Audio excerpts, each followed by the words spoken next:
Rússia. Na live do Análises Renais, Renan comenta a nova defesa estranha e aleatória da direita com a Rússia e o Putin. Vamos conferir. O eleitor ora o eleitor. O eleitor ora o eleitor. Né? A lógica da relação de um direitista na contemporaneidade com seu eleitor é a lógica do abuso puro e simples. É o abuso intelectual, é um abuso emocional. Basta ver o que Milley, não sei exatamente se a Meloni, disseram que sim, e o Trump e os Bolsonaro fizeram usando criptomoedas. Eles fizeram o tal do rug pull, o pump and dump, né? Oferece uma moeda, essa moeda é patriótica, é moeda não sei o que, é não sei o que. Eles são donos dos tokens e tal, valoriza, aí puxa, golpe em todo mundo, mete uma grana no bolso, engana os próprios seguidores, o seguidor nem reclama. Fica igual bobo só vendo.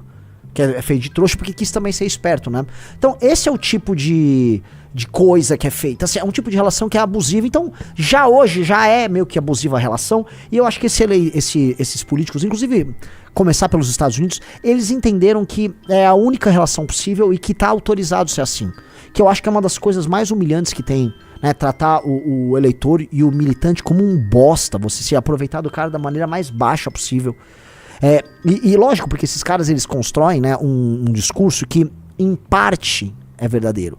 Que é um discurso do tipo, o Ocidente acabou, a América está acabando, tá? Todo mundo é inimigo, o único cara que presta é o Trump.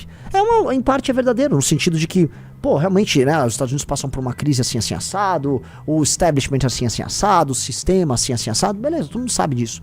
Agora, a única resposta é o Trump, e você depende do Trump, senão tudo acabou. Aí, lógico, o cara fica emocionalmente preso, né, em categorias de raciocínio sobre política e sobre inimigos e aliados que o Trump dá. E aí o cara pode ser abusado, porque é assim que a relação funciona quando você tem organizações em que o topo trata a base como alguém a ser explorado. E a direita, a tônica da direita é essa. Isso eu precisava explicar uma coisa. A tônica da direita é o cinismo. A tônica da direita é o cinismo puro e simples. Eu nunca vi a direita tão cínica, porque a direita ela era radical e idealista alguns anos atrás. Tinha um idealismo exagerado que se mesclava com um radicalismo. Mas esse idealismo se baseava em fake news, tinha tudo. Mas tinha uma sinceridade no discurso. Hoje não, hoje a direita, como um todo, tô falando fora do Brasil, ela embarcou num cinismo, num monumental cinismo, em jogos de poder bem escancarados. Então o que tá acontecendo, por exemplo, nessa relação Putin e Trump, tá? E a forma como isso está acontecendo, essa forma como os Estados Unidos está revertendo o papel dele global e histórico, né? Os Estados Unidos como defensor, vamos dizer, de um mundo globalizado, liberal, né? A ideia de democracia com sistema econômico de capitalismo, mercado e tal. Isso se alterar do nada, abandonar os aliados do nada, sair fazendo, vamos dizer, um jogo de cartas marcadas com o Putin em muitos termos, fazer o que está fazendo com a Ucrânia. Tudo isso é um cavalo de pau muito grande que está sendo dado e é um cavalo de pau que vai comprando discursos por conveniência e que não esconde que está sendo cínico e usando o discurso de conveniência. A gente está vendo a repercussão disso aqui, né? Quando vocês estão vendo, basicamente assim, vários influenciadores bolsonaristas que tinham a bandeira da Ucrânia no nome, eles agora são pró-Rússia.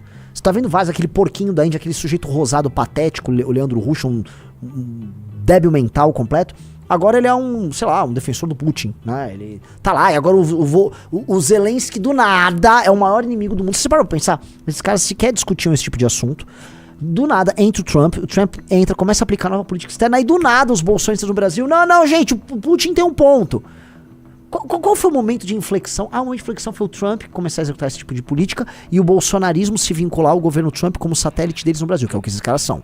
Eles são satélite do... E até imagino que vai acontecendo. Em muitos termos, o bolsonarista, ele puxa tanto o saco do Trump, imagina que o Trump vai interferir aqui no Brasil pra ajudar o Bolsonaro, pra salvar o Bolsonaro de uma eventual prisão, que aí, né, ou pegar o Xandão, que aí eles falam, não, vamos ficar na vassalagem, vamos se humilhar da maneira mais absurda possível, porque, né, é o que nos resta, né? Nós somos vassalos do Trump. E vocês precisam entender isso.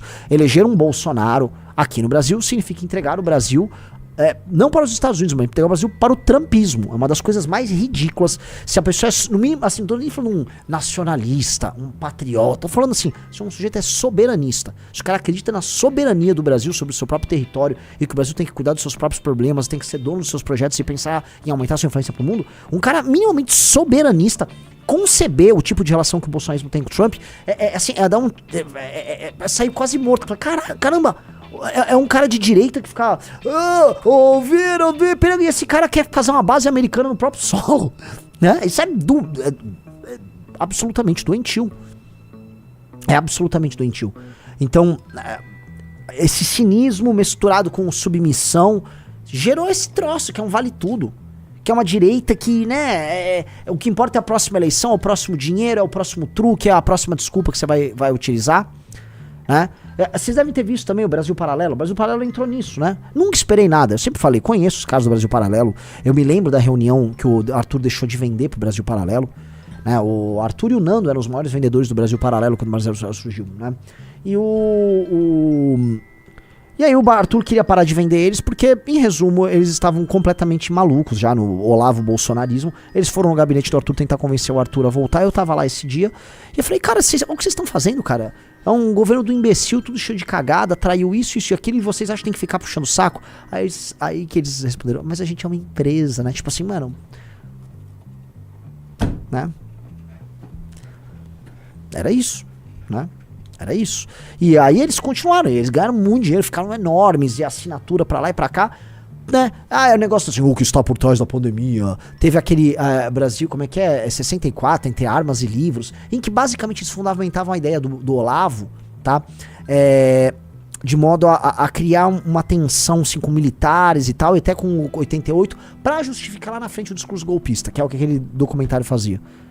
Né, tinha uma narrativa maior que passava, 64, que passava da redemocratização, que dava o tom do né, mas não é com esses militares aí, né? Que era o tom, inclusive, do que foi a tentativa de organização ideológica que os bolsonaristas fizeram para instrumentalizar as pessoas para manifestações, que o povo deveria erguer seu líder, e isso geraria naturalmente sublevações na polícia e em setores das Forças Armadas para que o Bolsonaro tentasse o que ele tentou no final de 2022, que foi um golpe de Estado usando as Forças Armadas, ele não conseguiu fazer. Mas era uma das funções dos caras, além de ganhar dinheiro, e agora os caras estão nessa assim, do nada, os caras viraram russetes, né? Do nada, né? Tô olhando com muita curiosidade, né? Porque assim, aí você percebe o cinismo dessa direita. É um cinismo completo. Do nada, agora o Putin é um novo herói. E a gente sabe muito bem, né? Eu não tô falando que esses caras estão recebendo dinheiro do Putin. Acho que eles nem precisam, né? Mas é muito engraçado que todo mundo, do nada, plup, virou uma chave. Muito engraçado. Do nada, assim, né? Assim, Renan, já é claro que existe financiamento russo para mídias pelo mundo afora. Nítido, lógico. Já saiu relatório, acho que da CIA sobre isso, que até tinha gente no Brasil que recebia. Lógico, gente, todos os grandes grupos alt-right e de discurso nacionalista, anti-imigração, especialmente os mais ideológicos, mais crípticos, grupos até que soam meio da turma do bigodinho, grande parte deles, se não todos, tem dinheiro russo. Isso é sabido. Existe uma rede mesmo de distribuição desse tipo de ideologia e conteúdo na Europa, e eles têm uma articulação junto com o Putin. Sim, é trabalho... assim, o Putin faz algo que é muito inteligente. Eles financiam os grupos anti-imigração, ou os grupos, vamos dizer, soberanistas aqui, né? Porque não soberanismo próprio ali da Europa, né? Enquanto, do outro lado, eles... financiam e estimulam a imigração. Vocês devem ter visto já, né? Tem um relatório que saiu na Finlândia sobre isso, que eles ficam usando o imigrante como uma espécie de uma arma política social que eles ficam jogando nos países dos outros. Tem aqueles imigrantes que eles mandavam pro Belarus pra mandar pra Polônia, ficavam lá tentando entrar na Polônia. Então ele joga o imigrante, ele financia o grupo inimigo do imigrante, e ele fica gerando tensionamento social. O que me parece, e é muito engraçado, todo mundo falava que quem fazia isso, e talvez o faça, é o George Soros. O Soros não faz os dois lados, ele joga sempre pra um lado, né? Ele atira sempre pra um lado só. O Putin não. O Putin não, assim, existe todas essas histórias, e eu não duvido que eles façam esse tipo de coisa. Tô aqui colocando pra vocês em termos de política externa, porque é uma estratégia inteligente. É uma estratégia inteligente. Definitivamente é uma estratégia inteligente. Então, a gente agora tá refém, ou a gente tá agora caudatário desse tipo de jogo? Situação meio ridícula, né? Situação no mínimo ridícula. Você assistiu ao Legião das Ideias. Para mais ideias, continue conosco. E continue acompanhando as lives do Renan Santos para mais.